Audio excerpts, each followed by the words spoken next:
Marilah kita menyatukan hati dengan bersama-sama mengakui bahwa pertolongan kita adalah di dalam nama Tuhan yang menjadikan langit dan bumi.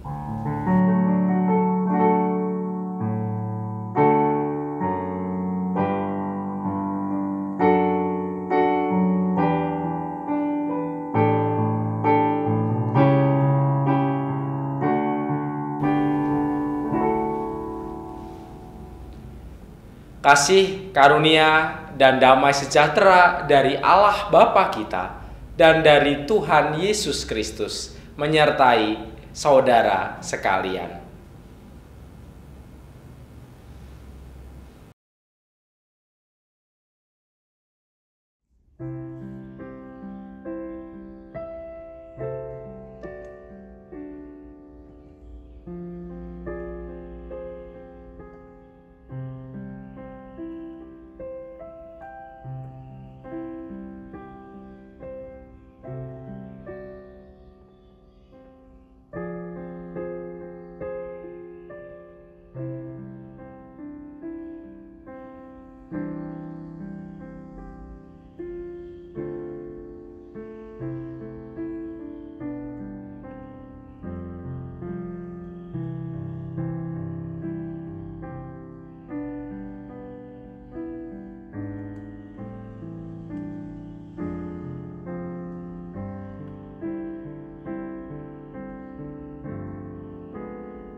Bapak, Ibu, saudara-saudari yang terkasih di dalam Tuhan Yesus Kristus, pada minggu hari ini kita akan bersama-sama merenungkan firman Tuhan.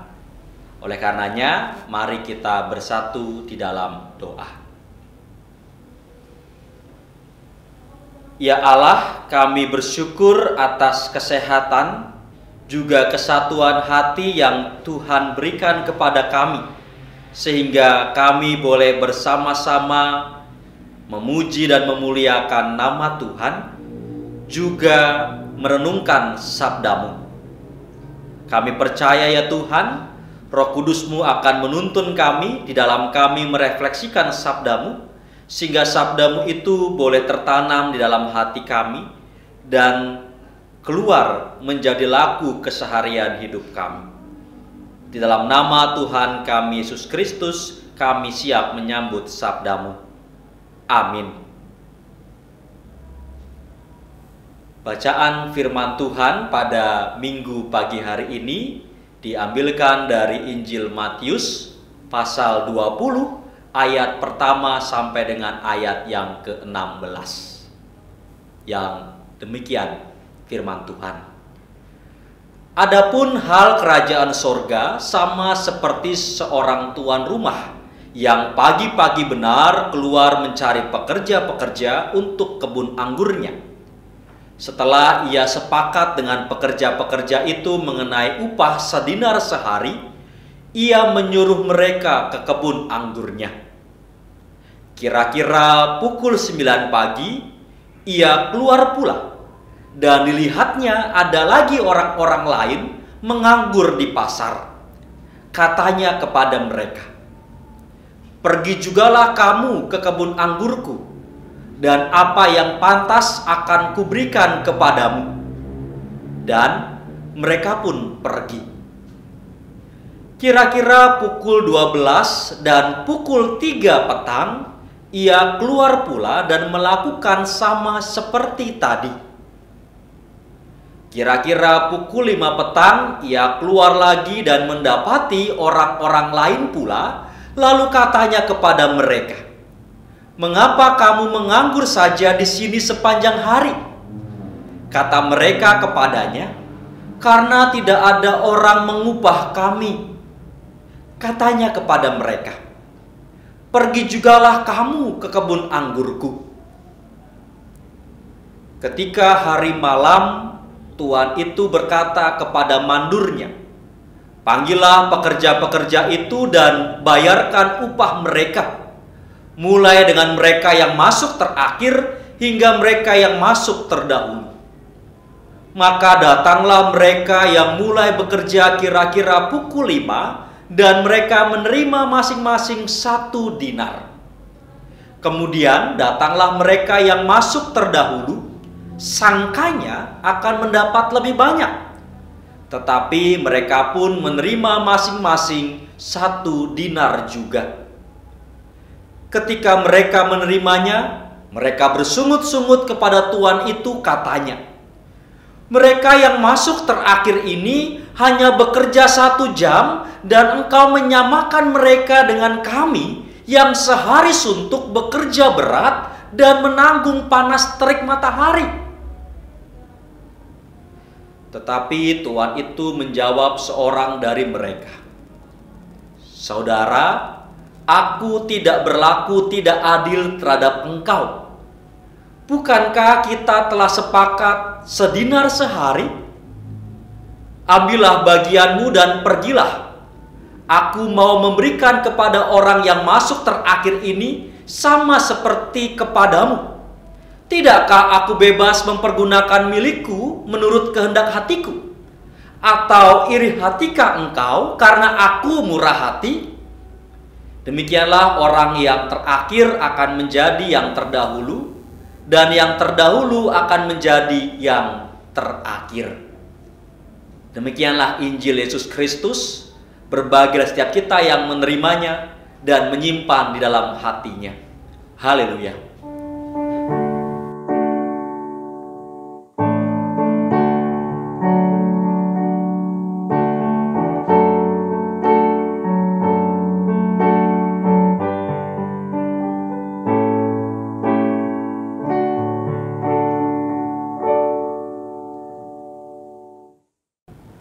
Salam kasih persaudaraan di dalam Tuhan Yesus Kristus.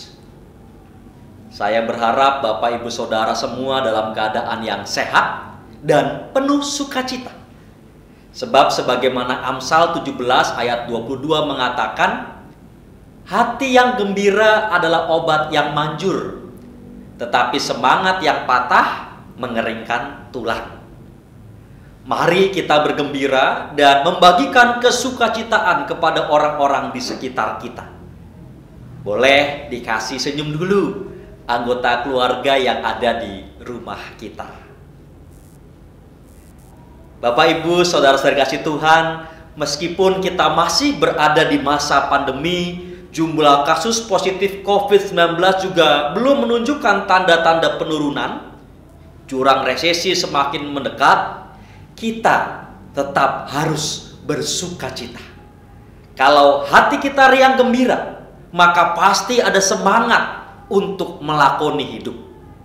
Kesulitan tidak membuat kita mengeluh, tetapi justru memotivasi kita untuk kreatif mencari jalan keluarnya. Coba bayangkan kalau di tengah situasi pandemi ini kita mengeluh terus setiap harinya, pasti akan terasa tambah suntuk. Dan orang-orang di sekitar kita juga pasti akan sebel. Ayo Bapak Ibu Saudara, kita semangat. Penuhilah hati kita dengan kegembiraan dan kita sebarkan sukacita.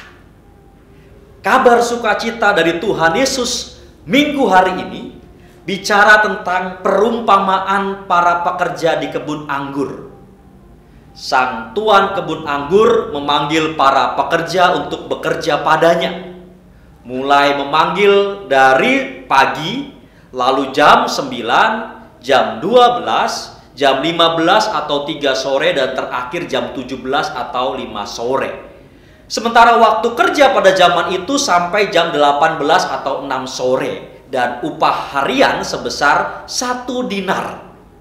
Upah 1 dinar per hari adalah perhitungan UMR kala itu. Maka asumsinya 1 dinar adalah biaya yang diperlukan untuk mencukupi kebutuhan harian keluarga. Kalau kita membaca perumpamaan itu, tidak ada masalah dalam pekerjaan. Semua pekerja melakukan tugasnya dengan penuh tanggung jawab. Mereka bekerja dengan semangat, riang gembira, dan semaksimal mungkin.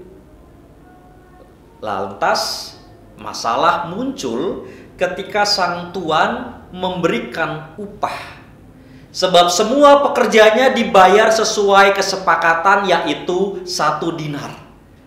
Nah, tentu orang yang bekerja paling awal protes dan menuduh sang tuan berlaku tidak adil. Wong kerjanya lebih dulu, tapi kok upahnya sama. Mungkin kalau kita berada pada posisi pekerja yang paling awal, kita juga akan melakukan hal yang sama. Kita akan protes, atau kalau sekarang mungkin kita akan lapor SPSI atau lapor serikat buruh, lalu kita bikin demo besar-besaran.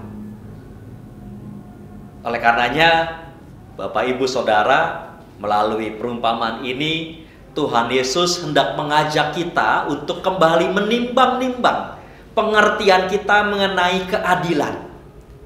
Menurut Bapak Ibu Saudara, apa itu adil?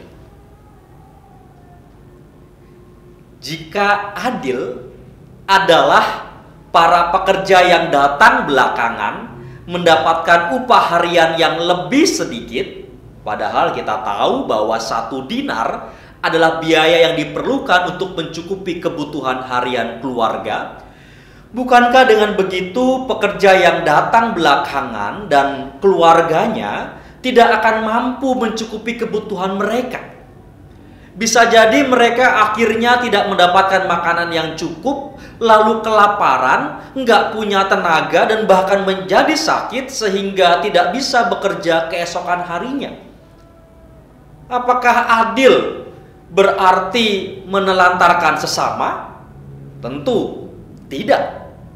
Oleh karenanya, bagi Tuhan Yesus, keadilan perlu dijiwai oleh rasa belas kasihan. Para penafsir sepakat bahwa kunci dalam memahami perumpamaan ini ada di ayat ke-15, bukan pada ayat yang ke-16. Ayat yang ke-15, kalau kita baca kembali Alkitab kita, di sana dituliskan, "Tidakkah aku bebas mempergunakan milikku menurut kehendak hatiku? Atau iri hatikah engkau karena aku murah hati?" Belas kasihan membuat sang tuan dapat berlaku murah hati terhadap para pekerja yang baru mendapatkan pekerjaan menjelang jam 5 sore. Kita bisa sekali lagi memeriksa secara seksama percakapan antara sang tuan dengan para pekerja yang baru masuk jam 5 sore, ada di ayat ke-6 dan ayat ke-7. Di sana sang tuan bertanya, "Mengapa kamu menganggur saja di sini sepanjang hari?" Lalu mereka menjawab, "Karena tidak ada orang mengupah kami." Seandainya para pekerja itu tidak mendapatkan pekerjaan sampai jam 6 sore, tentu mereka akan pulang ke rumah dengan tangan hampa. Apakah pekerja-pekerja yang lain yang sudah mendapatkan pekerjaan sejak pagi memikirkan nasib teman-temannya yang belum mendapatkan pekerjaan ini? Kok rasanya tidak. Oleh karena itu, sejak awal sang tuan memang sudah digerakkan oleh belas kasihannya, sehingga dengan murah hati ia menerima para pekerja itu walau tahu mereka hanya akan bekerja selama 1 jam. Dan kemudian sang tuan memberikan upah yang sama dengan pekerja-pekerja lainnya agar semua pekerjanya bisa tercukupi kebutuhannya hari itu. Kita juga perlu mengingat konteks perumpamaan ini adalah soal kerajaan sorga. Di kalangan para rabi Yahudi terdapat juga perumpamaan serupa tetapi dengan penekanan yang berbeda. Dalam perumpamaan para rabi Yahudi diceritakan ada seorang raja yang memiliki banyak pekerja. Dari sekian banyak pekerja itu ada satu pekerja yang bekerjanya luar biasa. Sehingga raja lalu mengizinkan pekerja luar biasa itu untuk bekerja 2 jam saja dan selebihnya membebaskannya untuk beristirahat. Lalu saat raja memberikan upah kepada para pekerjanya, semua diberikan upah yang sama. Tentu para pekerja lainnya mengajukan protes. Loh kok sama? Dan kemudian raja itu pun berkata kepada para pekerja yang protes. Orang ini atau pekerja yang luar biasa ini butuh waktu 2 jam untuk melakukan suatu pekerjaan yang kalian lakukan atau kalian kerjakan selama 1 hari. Cerita perumpamaan dari para rabi berakhir sampai di situ. Dan kita bisa melihat dengan jelas korelasi antara perbuatan dengan upah. Setiap orang akan mendapatkan upah yang sepantasnya dari sang raja atau Allah. Maka janganlah merasa diri lebih baik dari yang lainnya. Para rabi hendak mengajarkan bahwa bagian kita manusia adalah bekerja melakukan perbuatan baik semaksimal mungkin, sehingga Allah memberikan ganjaran yang setimpal. Kalau dikaitkan dengan kerajaan sorga, maka kerajaan sorga diberikan kepada setiap orang yang melakukan perbuatan baik, dan itu sebagai upah dari Allah. Maka Tuhan Yesus memperbaharui gagasan tentang kerajaan sorga ini. Menurut Tuhan Yesus, bukan perbuatan baik manusia yang dapat membuatnya masuk ke dalam kerajaan sorga, melainkan belas kasihan Allah. Tuhan Yesus menyampaikan bahwa dasar dari kerajaan sorga adalah belas kasihan Allah yang bermurah hati memanggil semua orang tanpa terkecuali untuk masuk ke dalamnya. Penekanan dalam perumpamaan Tuhan Yesus ada pada belas kasihan Allah yang menghendaki semua manusia dapat masuk dalam kerajaan sorga. Sementara penekanan dalam perumpamaan para rabi adalah soal perbuatan manusianya. Lalu mungkin kita bertanya, lah terus kalau Tuhan Yesus menekankan soal belas kasihan Allah, bagaimana dengan perbuatan manusia? Apakah tidak penting? Bapak Ibu, saudara-saudara kasih Tuhan, perbuatan manusia, perbuatan kita juga penting. Tetapi ditempatkan sebagai respon terhadap panggilan Allah. Sebagaimana para pekerja yang dipanggil oleh Sang Tuan. Saat sudah masuk dalam kebun anggur, mereka bekerja dengan giat. Begitupun dengan kita yang telah dipanggil oleh Allah, maka kita melakukan perbuatan baik semaksimal mungkin. Malah semestinya kita lebih bersemangat mengerahkan segala daya upaya karena sudah merasakan belas kasihan Allah yang bermurah hati memanggil kita untuk masuk dalam kerajaan sorga. Jika dikaitkan dengan tema minggu ini, ibadah sebagai tanda pemeliharaan Allah, maka kita dapat memaknai bahwa peribadahan yang kita lakukan didasari oleh panggilan Allah. Ibadah bukanlah tontonan, meski saat ini kita menyaksikannya lewat YouTube di layar smartphone atau smart TV. Ibadah juga bukan soal selera saya, meski saat ini kita dapat dengan bebas memilih siaran ibadah yang sangat beragam di YouTube. Lantas, apa itu ibadah? Ibadah adalah tentang kesadaran bahwa diri kita dipanggil oleh Allah untuk berkarya baginya, menggarap kebun anggur dengan penuh sukacita dan tanggung jawab. Secara luas, kebun anggur adalah dunia ini. Tetapi secara sederhana, kebun anggur adalah dunia kita, yaitu keluarga kita, lingkungan di sekitar kita, gereja kita. Kita sudah mendapatkan belas kasihan Allah. Mari kita juga berbelas kasihan dalam berelasi di tengah keluarga, lingkungan sekitar, dan gereja. Mari kita mengerahkan segala daya dan upaya untuk mengembangkan dunia kita. Keluarga yang makin mesra, lingkungan sekitar yang bebas hoax, bebas gosip, yang mau saling mendukung, saling menolong.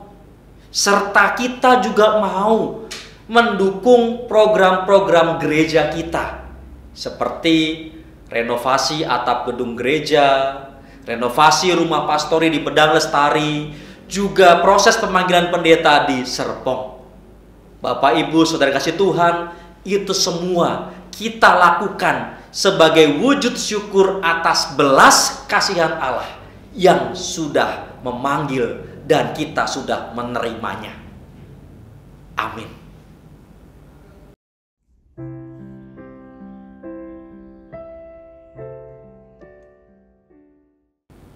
Mari kita berdoa. Ya Allah, Engkau telah memanggil kami untuk masuk dalam kerajaan sorga. Kami mengucap syukur Tuhan, karena Engkau tidak membiarkan kami berjalan sendirian di dalam dosa, tetapi Engkau menganugerahkan kami keselamatan. Engkau memberikan kami kehidupan yang baru. Dan oleh karena itu, kami memohon agar Roh Kudus menolong kami di dalam kami menjalani kehidupan yang baru ini, sehingga kami dapat menjalaninya dengan penuh sukacita dan tanggung jawab. Kami terus mau bersemangat untuk membangun keluarga kami, lingkungan di sekitar kami, gereja kami, sehingga apa yang telah Tuhan percayakan kepada kami, kami dapat mengupayakannya bagi kemuliaan nama Tuhan. Inilah kami ya Tuhan, kami siap bekerja di kebun anggur-Mu, dan kami siap untuk semaksimal mungkin mengerahkan segala daya upaya kami. Kami percaya Roh Kudus-Mu akan menolong kami. Di dalam nama Tuhan kami Yesus Kristus, kami satukan doa ini dengan doa Bapa kami. Bapa kami yang ada di sorga, dikuduskanlah nama-Mu, datanglah kerajaan-Mu, jadilah kehendak-Mu di bumi seperti di sorga. Berikanlah kami pada hari ini makanan kami yang secukupnya, dan ampunilah kami akan kesalahan kami, seperti kami juga mengampuni orang yang bersalah kepada kami. Dan janganlah membawa kami ke dalam pencobaan, tetapi lepaskanlah kami daripada yang jahat. Karena Engkau yang empunya kerajaan dan kuasa dan kemuliaan sampai selama-lamanya. Amin. Kita akan bersama-sama mendengarkan persembahan pujian. Dipersilahkan.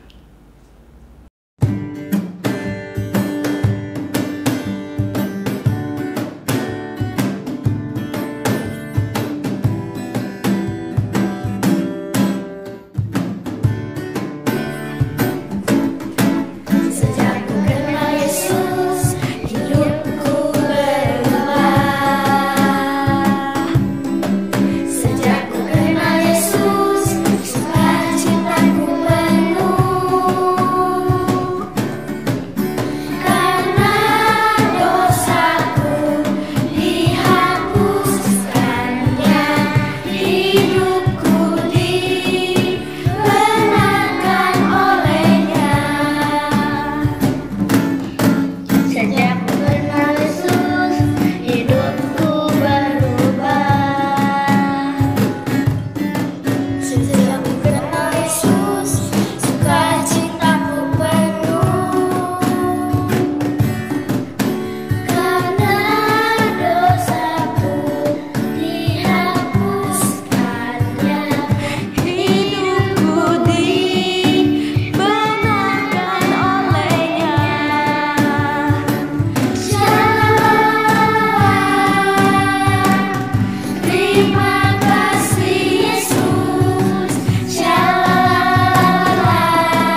Sejak ku kenal Yesus, hidupku berubah.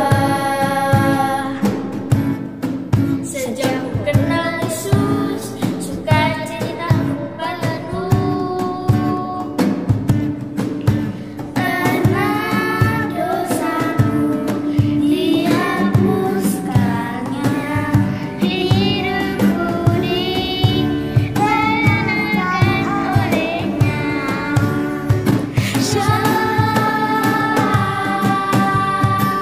Terima kasih Yesus,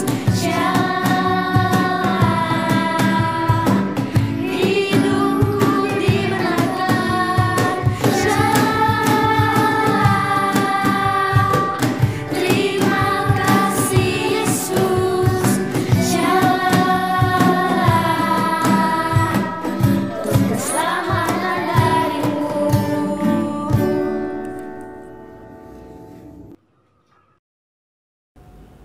Terima kasih atas persembahan pujiannya.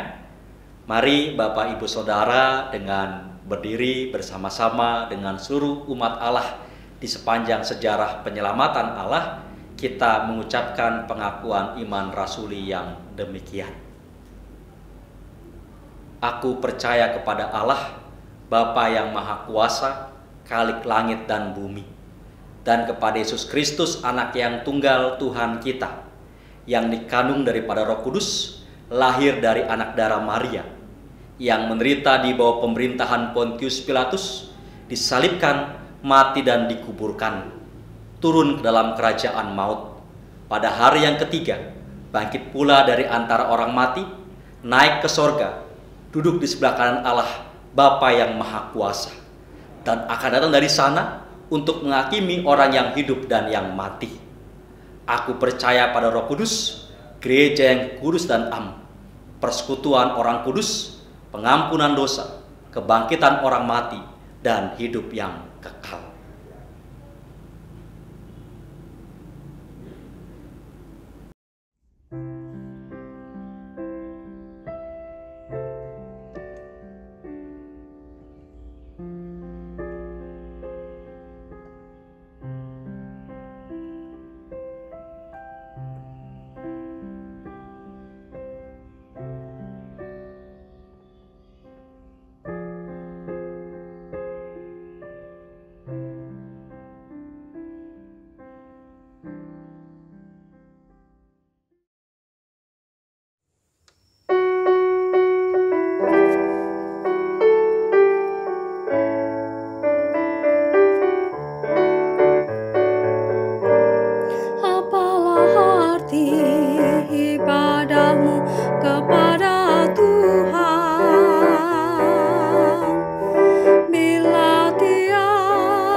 Marilah Bapak Ibu yang terkasih, dalam doa syafaat ini kita boleh saling mendoakan sesama anggota keluarga kita, dan juga kita akan mendoakan segala pergumulan terkait dengan saudara dan gereja kita yang tertera di dalam warta. Saya ajak Bapak Ibu semua untuk masing-masing menunjuk salah satu anggota keluarga dan memimpin bagian ini di dalam doa keluarga.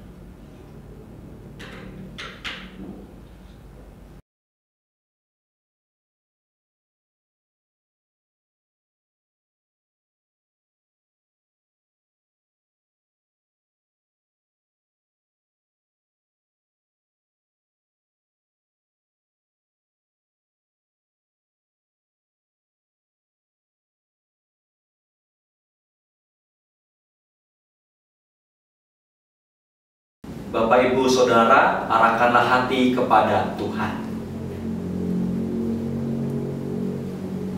Jadilah saksi Kristus.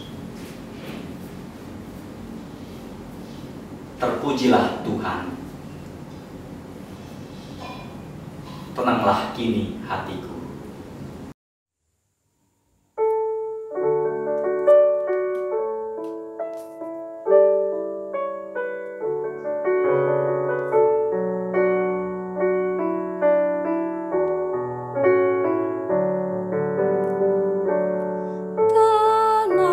Tenanglah kini hatiku, Tuhan memimpin langkahku.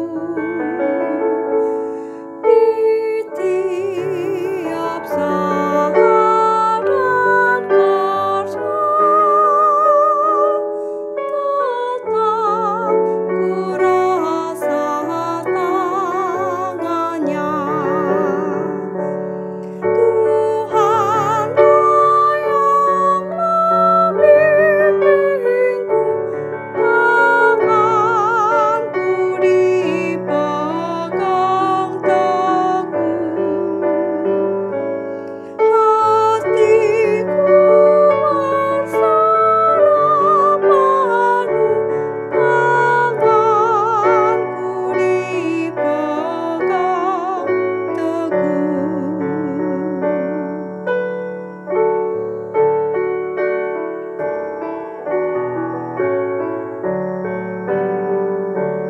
Pasti nuntun kula pasrah, klayan terima ing satita.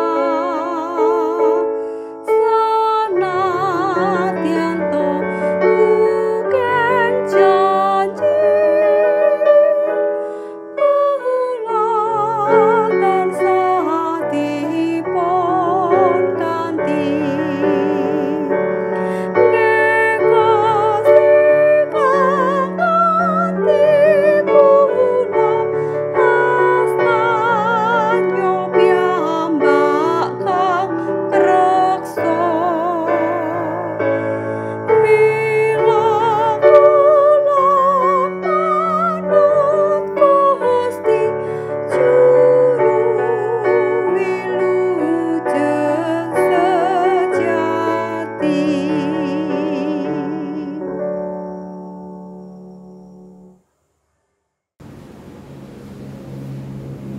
Mari kita akhiri ibadah minggu ini dengan menerima berkat dari Tuhan.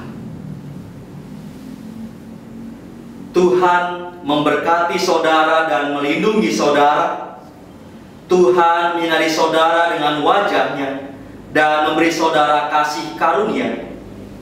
Tuhan menghadapkan wajah-Nya kepada saudara dan memberi saudara damai sejahtera. Amin.